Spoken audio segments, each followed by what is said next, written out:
Alright, let's dive into something that's been bubbling up in the news lately, and trust me, it's a lot more complex than the headlines are letting on.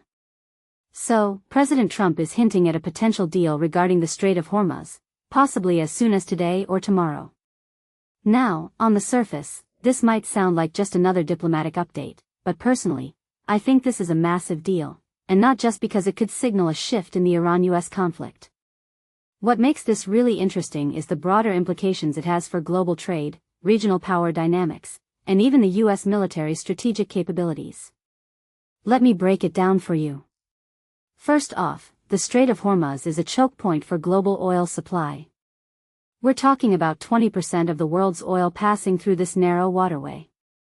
So, when Iran and Oman are negotiating its reopening, it's not just about ships moving through, it's about who controls that flow and what it means for everyone else. One thing that immediately stands out is the proposed arrangement. Ships would enter through an Iranian-controlled route and exit via an Omani-controlled one. Now, this raises a deeper question. Why would Iran agree to this?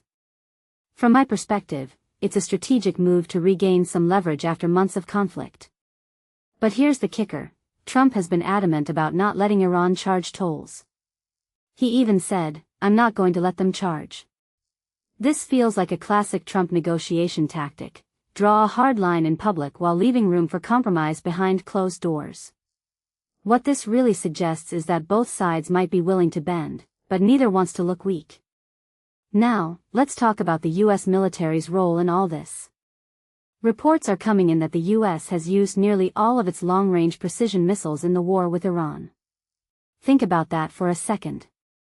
The US, with its seemingly endless military might, is running low on critical munitions.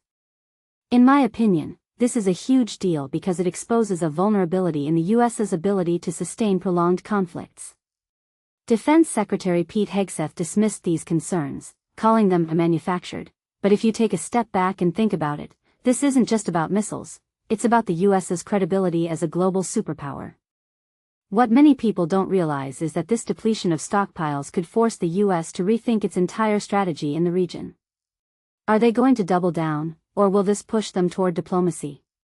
Meanwhile, the UN rights chief, Volker Turk, is sounding the alarm over Iran's surge in executions. Since March, at least 56 people have been executed on national security charges, many linked to protests earlier this year.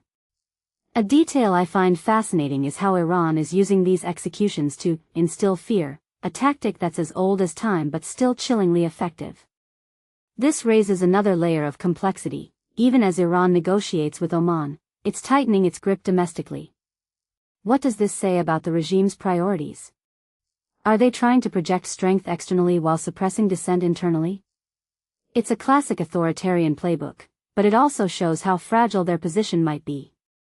And then there's the Houthi attack on a Saudi oil tanker in the Red Sea. This isn't just a random act of aggression, it's part of a broader maritime blockade strategy. The Houthis are Iran-backed, so this feels like a coordinated effort to apply pressure on multiple fronts.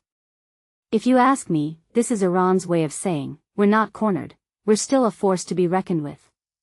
But here's the thing, every move in this game has consequences. The more the Houthis escalate, the more Saudi Arabia and its allies will push back. It's a dangerous cycle that could spiral out of control. So, where does this leave us? Personally, I think the Strait of Hormuz deal is just the tip of the iceberg. If it goes through, it could be a stepping stone to broader negotiations, maybe even an end to the war. But it's not going to be easy.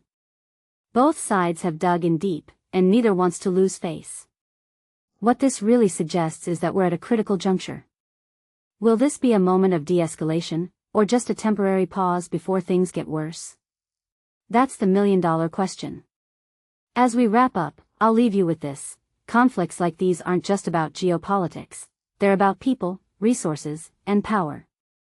The Strait of Hormuz deal might seem like a technical negotiation, but it's really about who gets to control the flow of the world's lifeblood.